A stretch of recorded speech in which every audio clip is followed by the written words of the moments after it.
o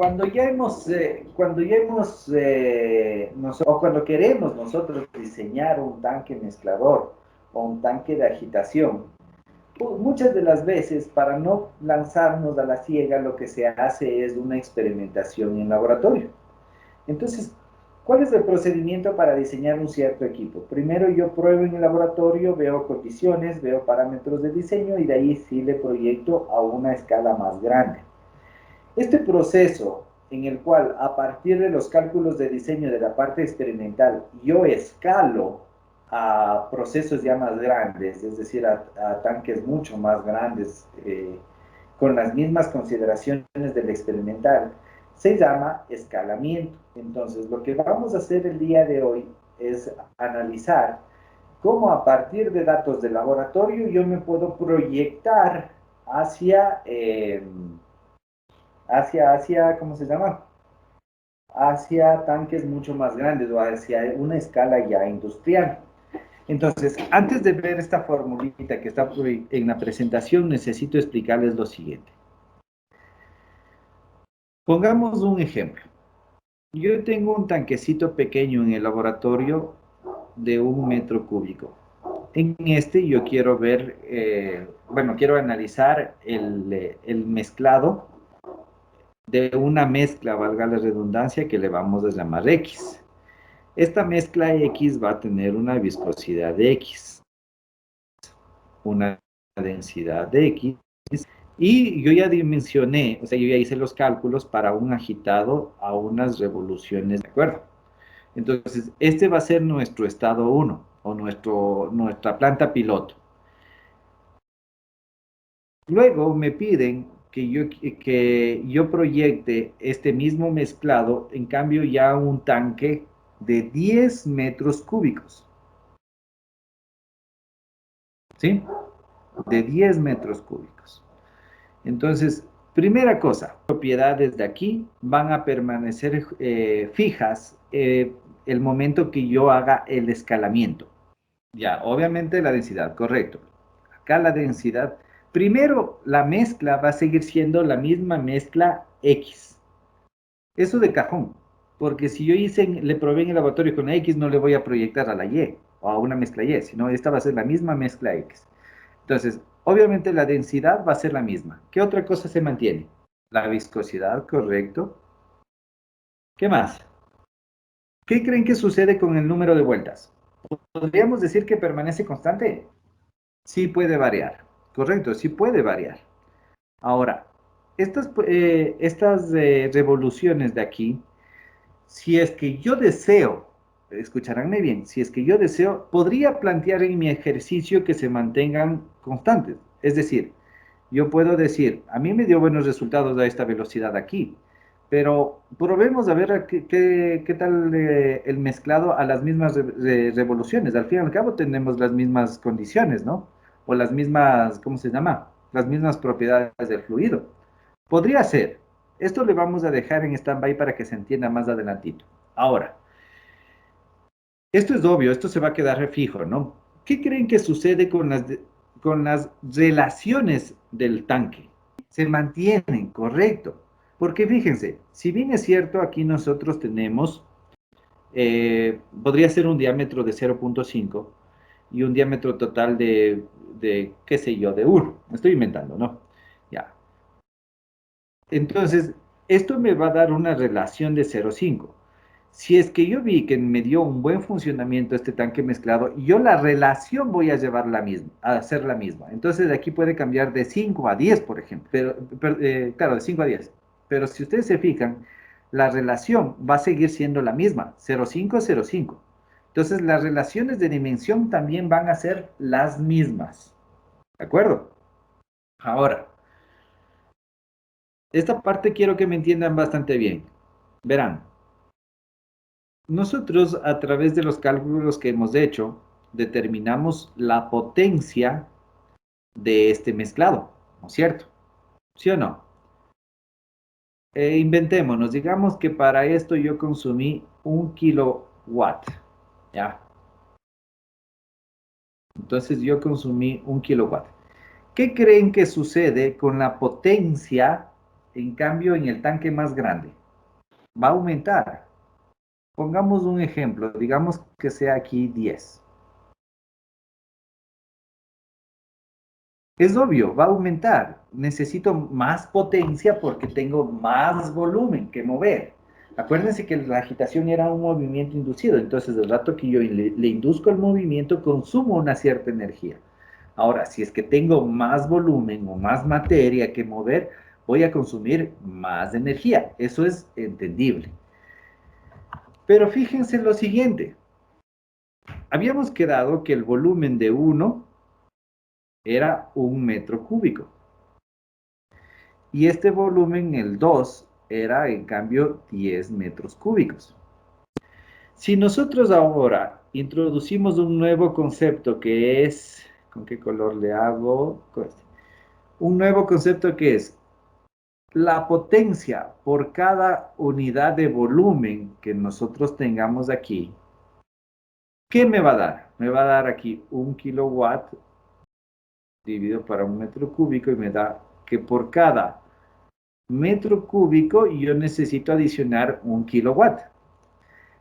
Acá en cambio vamos a tener 10 kilowatts sobre 10 metros cúbicos y si ustedes se fijan me va a dar el mismo 1 kilowatt sobre metro cúbico. Entonces, esto quiero que me entiendan bastante bien. La potencia del motor obviamente va a aumentar porque tengo mayor volumen. Pero si nosotros analizamos la potencia por unidad de volumen, puede ser el caso de que la potencia por unidad de volumen permanezca constante.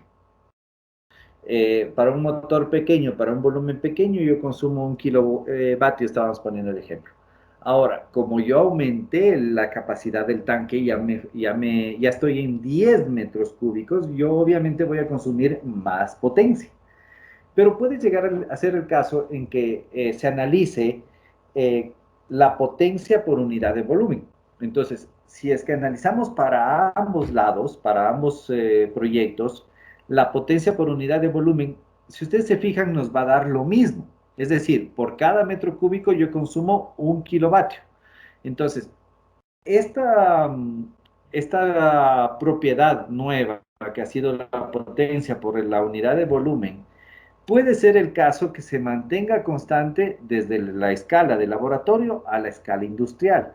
Pero, o mejor dicho, o puedo mantenerla constante desde la escala de laboratorio a la escala industrial. ¿Ya? Pero vuelvo a insistir, esto solamente cuando es una potencia por unidad de volumen. Es decir, tantos kilovatios por metro cúbico. Entonces, este rato estamos viendo cómo proyectarnos ya a hacer un tanque más grande, ¿no? A partir de datos de laboratorio. Ahora, ¿qué creen que sucede con el tiempo? El tiempo 2 obviamente va a aumentar, ¿ya? Entonces, esto va a aumentar debido a que es un volumen más grande y toda la cosa, ¿no? Eso sí es más fácil de entender. Ahora que ya ha quedado claro esta partecita nueva que les he explicado, ahora sí podemos regresarnos acá. Y podemos analizar de la siguiente forma.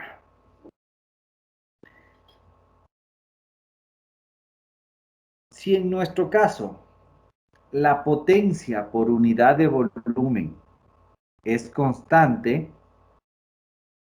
es decir, si nosotros ya nos proyectamos a que tanto en el tanque de 1 metro cúbico como en el tanque de 10 metros cúbicos vayamos a consumir la misma potencia por unidad de volumen, nosotros podemos utilizar esta fórmula de aquí para determinar el dimensionamiento del tanque nuevo, ¿ya? En donde me dice que la velocidad rotacional del tanque grande sobre la velocidad rotacional del tanque pequeño va a ser igual al diámetro del tanque pequeño sobre el diámetro del tanque grande elevado a la 2/3.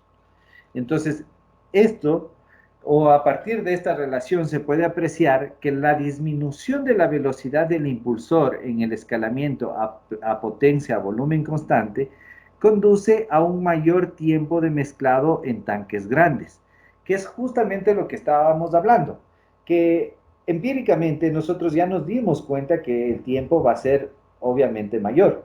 Sin embargo, a través de esta fórmula ya se puede demostrar lo que decíamos del tiempo de mezclado mayor. Para que se quede un poco más claro, vamos a hacer un ejercicio. Me dice, un recipiente en una planta piloto de 0.3 metros de diámetro es agitado por medio de un impulsor tipo turbina de 6 palas. Entonces vamos sacando los datos, ¿ya? Tenemos un recipiente en una planta piloto, es decir, esta es la escala de laboratorio, de diámetro total, a ver si me dice diámetro total, sí, de 0.3 metros. Es agitado por medio de un impulsor tipo turbina. Ya me dice que es tipo turbina de 6 palas. Entonces, turbina... eh, bueno, como no me aclara si son curvas o no, pongámosle que es la Rushton.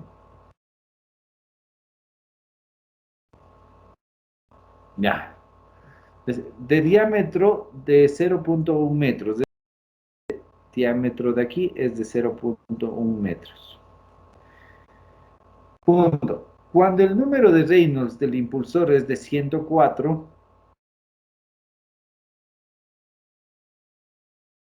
se halló que el tiempo de mezclado de dos líquidos miscibles es de 15 segundos. ¿Ya?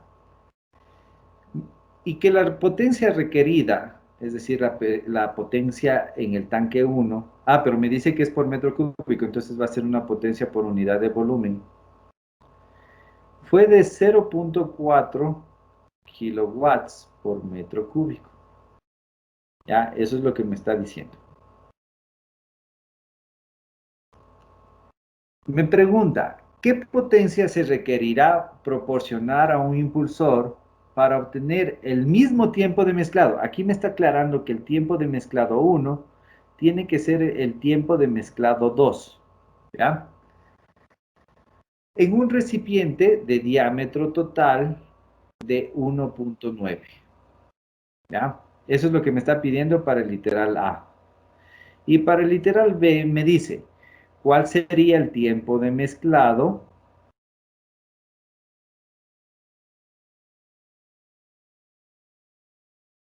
El tiempo de mezclado en un recipiente de 1.8 metros de diámetro si la potencia por unidad de volumen es constante. Eso es lo que me está diciendo, ¿de acuerdo? Esto es para el literal A y para el literal B. Entonces, primera cosa, antes de hacer cualquier cálculo, ¿qué creen que va a suceder el momento que si nosotros tenemos un tanque pequeño y les llevamos a un tanque grande? ¿Qué creen que va a pasar con la potencia necesitada, si es que de cajón yo me planteo que el tiempo tiene que ser igual? Bien, entonces, de cajón ya sabemos que la potencia va a aumentar. Este ejemplo, o bueno, este ejercicio, si bien es cierto, nos sirve para saber cómo resolver este tipo de ejercicios, pero es un poquito impráctico. ¿Por qué? Porque imagínense que nosotros tenemos un tanque de 1 metro cúbico y le queremos dimensionar a 6 metros cúbicos. Entonces, el rato que le queremos mantener el tiempo de mezclado igual, eso significa que la velocidad de giro del nuevo componente, bueno, no sería de la velocidad de giro, sino que la potencia del nuevo componente, es decir, del nuevo tanque, el de 6 metros cúbicos, tiene que ser bastante alta para que se pueda conseguir el mezclado en el mismo tiempo dado. Entonces, esto es impráctico, ¿por qué? Porque acuérdense que el concepto básico de agitación o de mezclado era conseguir un movimiento inducido o un mezclado procurando consumir la cantidad mínima de potencia. ¿Sí se acuerdan de ese concepto? ¿No es cierto? Entonces, al hacer esto, al mantener el tiempo, es impráctico porque la potencia va a incrementar. Es obvio que la potencia va a incrementar. Entonces va a ser un ejercicio demostrativo del literal A, nomás me estaba refiriendo. Ahora, Para poderle resolver, hagamos de cuenta lo siguiente, o analicémosle de la siguiente forma. El dato que nosotros le cambiamos del tanque 1 al tanque 2, ¿qué creen que sucede con el número de reinos? Va a aumentar, ¿no es cierto? De hecho, tiene que aumentar para conseguir el mezclado que queremos, y más a un tiempo tan corto como el de, ¿cuántos segundos medía? Sí, a 15 segundos. Entonces, de cajón, ¿en qué número de reinos creen que se convierte? ¿O en qué régimen de flujo creen que vamos en qué régimen de flujo debemos colocarnos o tener este tanque para conseguir un buen mezclado? Esto de cajón lo hemos hablado bastante, ¿no es cierto? Entonces, de ley tiene que estar en el régimen de flujo turbulento. ¿Cómo calculo la potencia en un régimen de flujo turbulento? Esta va a ser nuestra fórmula para calcular la potencia. Entonces, a esta misma fórmula, lo único que voy a hacer es lo siguiente. A la potencia es igual KT por n al cubo. Lo único que voy a hacer es lo siguiente. A este el diámetro del agitador a la quinta, le voy a descomponer en diámetro al cubo y diámetro al cuadrado. ¿Ya? ¿Por qué hago esto? Porque nos decía, o estábamos analizando, que la potencia íbamos a analizar por unidad de volumen. Ahora, la potencia que yo estoy suministrando a un agitador, ¿qué volumen es el que me va a mover? Me va a mover únicamente el volumen que está en el agitador, ¿no es cierto? No digo que no se mezcle en el resto del diámetro, o sea, no digo que no se mezcle en el resto del tanque, perdón, sino que la potencia que yo estoy utilizando o que estoy suministrando aquí a través del eje a los agitadores se van a transferir en el volumen que está circundante al agitador, o que están en el volumen del agitador en el cual se está moviendo, ¿no es cierto? Sería algo así. Ahora, ¿qué es lo que ocurre en los alrededores? Después, del momento que se da el flujo, ahí sí se va mezclando de mejor manera. Pero tenemos esto de aquí. Pero al menos tenemos esto de aquí. Ahora, este volumen, entonces vendría a ser simplemente el diámetro del agitador al cubo. Entonces nosotros podemos dejarle expresado como que la potencia va a ser igual, perdón, la potencia por unidad de volumen va a ser igual a la potencia sobre el diámetro del agitador al cubo. ¿De acuerdo? Entonces, en función de eso, yo le puedo separar a este diámetro del agitador a la quinta en estos dos, que va a dar lo mismo realmente, pero con el objetivo de después que pase a dividir. Y nos va a quedar esta fórmula de esta manera.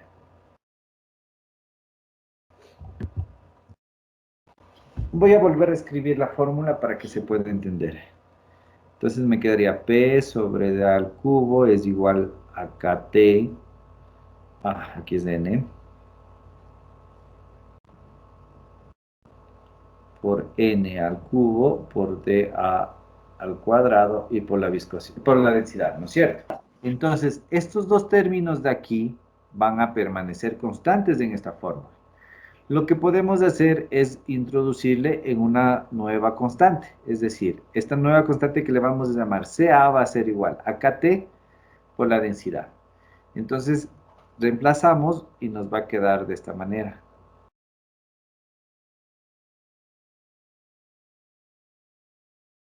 ¿Sí? Ahora, ya tenemos una formulita que nos está relacionando la potencia por unidad de volumen con el número de vueltas o las revoluciones y el diámetro del agitador, es decir, la geometría del agitador. Listo. Entonces, como el ejercicio trata de relacionar entre el tanque nuevo, es decir, entre el tanque grande y el tanque pequeño, en otras palabras, estamos haciendo el escalamiento, nosotros podemos relacionar o podemos sacar relaciones entre ambos. Entonces, a 2 le vamos a llamar el tanque grande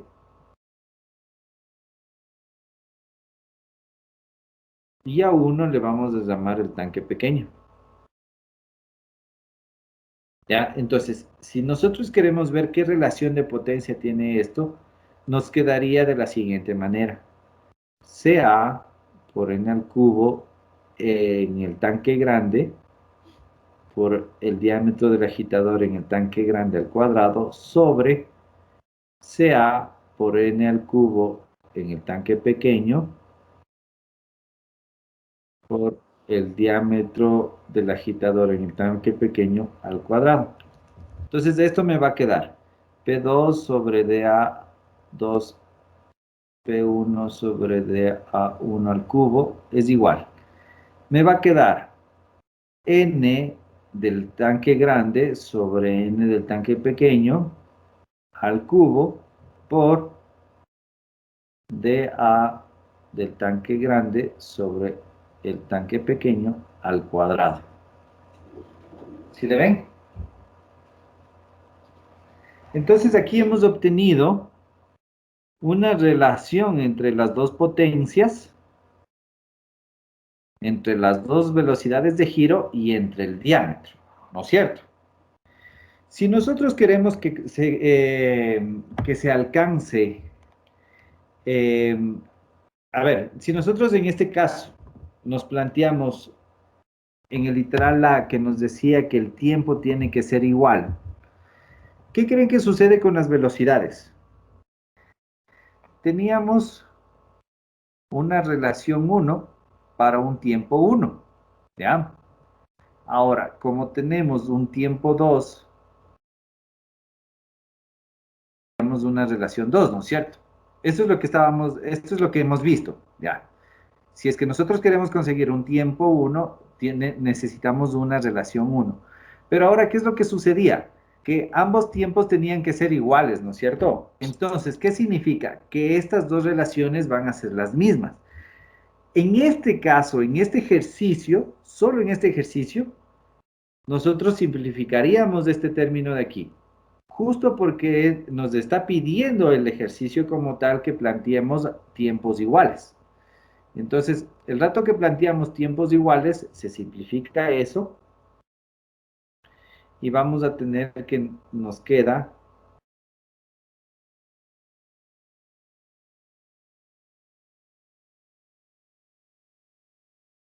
de esta manera. Ahora, el diámetro del tanque 2 lo podemos calcular, ya que nos dice que el diámetro del tanque total es de 1.9. Aquí es 1.9.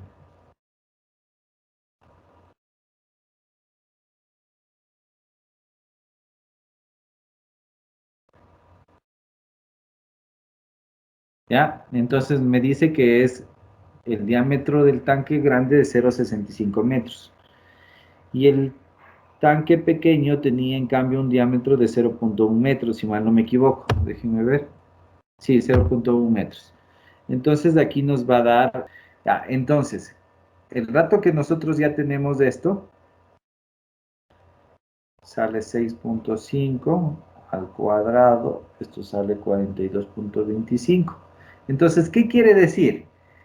Que la potencia 2 va a ser 42.25 veces más que la potencia 1. En el ejercicio sí nos daba la potencia 1, nos decía 0.4 kilowatts por metro cúbico. Entonces, eso significa que la nueva potencia va a ser 17 kilowatts por cada metro cúbico. Como esto es una cantidad bastante grande de consumo de energía, ¿ya? Por esta, o bueno, se nota lo impráctico que sería conseguir el mismo mezclado en el mismo tiempo en un tanque más grande. Ahora hagamos el literal B. En el literal B me dice, calcular el tiempo de mezclado me da un nuevo diámetro que es de 1.8 si es que las relaciones de presión, perdón, de potencia por unidad de volumen son iguales. Entonces, habíamos visto que cuando la potencia consumida es constante por la unidad de volumen, podíamos utilizar esta fórmula. Entonces nos va a dar esto de acá. N2 sobre N1 va a ser igual a DA1 a 2 elevado a la 2 tercios. ¿Ya? No sé si todo el mundo se da cuenta de dónde proviene esta relación. esta fórmula de aquí. ¿Ya? Ahora, si es que estos dos términos son iguales, esto se hace, ¿qué pasa? Se hace 1, porque se simplifican. Entonces aquí me va a quedar 1 es igual a esta relación. Si es que despejamos, me queda esta expresión de aquí. Ahora, aquí me dice que en este quiero determinar el tiempo. Entonces, ¿en cuál de los dos términos yo puedo relacionar el tiempo de mezclado? ¿O con cuál de los dos términos le puedo relacionar directamente el tiempo de mezclado? A ver, fíjense cómo está la fórmula, ¿no es cierto? Aquí sale N2 sobre N1 es igual a DA1 sobre DA2, ¿no es cierto? Ahora, ¿la velocidad angular es directa o inversamente proporcional al tiempo? Inversa, entonces me va a quedar T2 sobre T1 es igual a DA2 sobre DA1. Entonces aquí me va a quedar T2, 15 segundos. Acá me queda 0.6 sobre 0.1 elevado a la 2 tercios. 49.52 segundos. Ahora sí ya se entendería, ¿no? A mayor tanque, o sea, a mayor capacidad del tanque, más tiempo me voy a demorar en agitar o en mezclar. Eso es obvio. Entonces, de aquí se ve claramente la relación que estábamos hablando. Y esta sería la respuesta del ejercicio 2, perdón, del literal B. ¿Cuáles son los tratamientos que le puedo dar a un flujo de agua en las diferentes plantas de tratamiento? A ver. Y tratamiento secundario, ¿no es cierto? Prácticamente la mayoría de lo que ustedes me dijeron se resume en estos dos. Ahora, ¿qué es el tratamiento primario? Una de las, uno de los primeros tratamientos que se le hace dentro de la separación de sólidos es, por ejemplo, un desarenador. Desarenador. Cuando son aguas que vienen, cuando son aguas superficiales, por ejemplo. Luego pasa a un tanque en donde yo le inyecto coagulante y floculante, por ejemplo. Eh,